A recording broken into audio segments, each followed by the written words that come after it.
सरपंच देशमुख हत्या प्रकरणातल्या वैभवी देशमुखचा जबाब माझ्याच्या हाती. काही बरं वाईट झालं तर आई विराजची काळजी घे, संतोष देशमुखांनी वैभवीला सल्ला दिल्याचं जबाबात नमूद.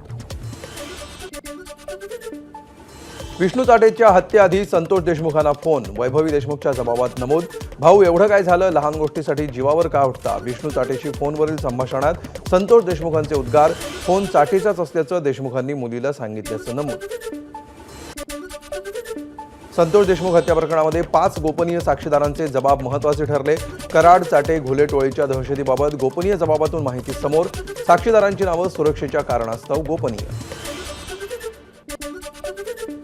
सरपंच संतोष देशमुखांना ज्या शस्त्रांनी मारलं त्याची रेखाचित्र एसआयटीनं चार्जशीटमध्ये जोडले. यामध्ये एक पांढरा पाईप, गॅसचा पाईप आणि वायर लावलेली मूठ, गज आणि लाकडी दांडा या 5 वस्तूंचा समावेश. सीआयडीकडून पुन्हा बीड सत्र न्यायालयामध्ये अर्ज. संतोष देशमुख हत्या प्रकरणाचा खटला केस कोर्टात नको तर बीड सत्र न्यायालयातच चालवण्याची विनंती. कायदा आणि सुव्यवस्थेचं कारण देत अर्ज. यावर 10 तारखेला होणार सुनावणी. संविधानाला अभिप्रेत भारत निर्मिती व्हावी यासाठी प्रयत्न. काँग्रेस प्रदेशाध्यक्ष हर्षवर्धन सपकाळांची प्रतिक्रिया. सद्भावना असेल तरच लोकशाही टिकेल, यामुळे सर्व सामाजिक संघटनांनी रॅलीमध्ये सहभागी व्हावं, सपकाळांचं आवाहन. संतोष देशमुख हत्या प्रकरणातील सर्व आरोपींना फाशीची शिक्षा व्हावी, धनंजय देशमुखांची मागणी. एक आरोपी फरार असून त्याला लवकर अटक करावी. फरार आरोपीपासून समाजाला धोका, धनंजय देशमुखांचं वक्तव्य.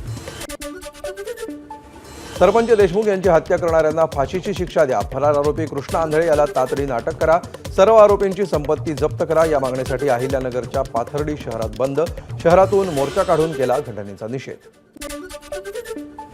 सकल मानवतावादी नागरिकांकडून परभणीतील जिंतूर आणि पूर्णा तालुका कडकडीत बंद. संतोष देशमुख हत्या प्रकरणात फास्ट ट्रॅक कोर्टात चालवून मारेकऱ्यांना फाशीची शिक्षा देण्याची मागणी. हिंगोलीत वाल्मिक कराड आणि देशमुखांच्या मारेकऱ्यांना फाशीची शिक्षा देण्याच्या मागणीसाठी युवा सेनेचं आंदोलन. कराडच्या फोटोला जोडे मारत व्यक्त केला निषेध. धनंजय मुंडेंचा पाय आणखी खोलात. कृषी विभागातील घोटाळ्याची आमदार सुरेश धस ईडीकडे तक्रार करणार. मुंडे कराड यांनी कृषी विभागातून परस्पर 200 कोटी उचलल्याचा आरोप. धस ईडीला पत्र लिहून करणार तक्रार. कृषी विभागातील 200 कोटी रुपये कशा पद्धतीने उचलले गेले हे कळण्यापलीकडचं राष्ट्रवादी प्रवक्ते आनंद परांजपेंचं वक्तव्य. मात्र तक्रार करण्याचा अधिकार प्रत्येकाला, धसांच्या भूमिकेवर परांजपेंची प्रतिक्रिया. मस्साचोकमध्ये काँग्रेसची सद्भावना रॅली. प्रदेशाध्यक्ष हर्षवर्धन सपकाळांसह देशमुख कुटुंबीय रॅलीत सहभागी. मंत्री संजय शिरसाट यांनी घेतली मनोज जरांगेंची भेट. शिंदे समितीचं काम सुरू नसल्याचं जरांगेंनी सांगितल्याची शिरसाटांची माहिती. पुण्यात मद्यधुंद तरुणाचे रस्त्यावर अश्लील चाळे. सिग्नलवर गाडी उभी करून बाहेर येत केली लघुशंका. आरोपीची ओळख पटली असून दोघांवर गुन्हा दाखल करण्यात आल्याची पोलिसांची माहिती. महादेव मुंडे हत्या प्रकरणाचा तपास सीआयडीकडे देण्याच्या हालचाली सुरू. सूत्रांची माहिती. महादेव मुंडे हत्या प्रकरणामध्ये अद्याप एकाही आरोपीला अटक नाही. बीडमध्ये वनविभागाकडून धस समर्थक सतीश भोसलेच्या घराची तपासणी. घरात सापडलं वन्यजीवांच्या शिकारीचं घबाड. धारदार शस्त्र, जाळी, वाघूर आणि वन्यजीवांच्या प्राण्यांचं मांसही आढळलं.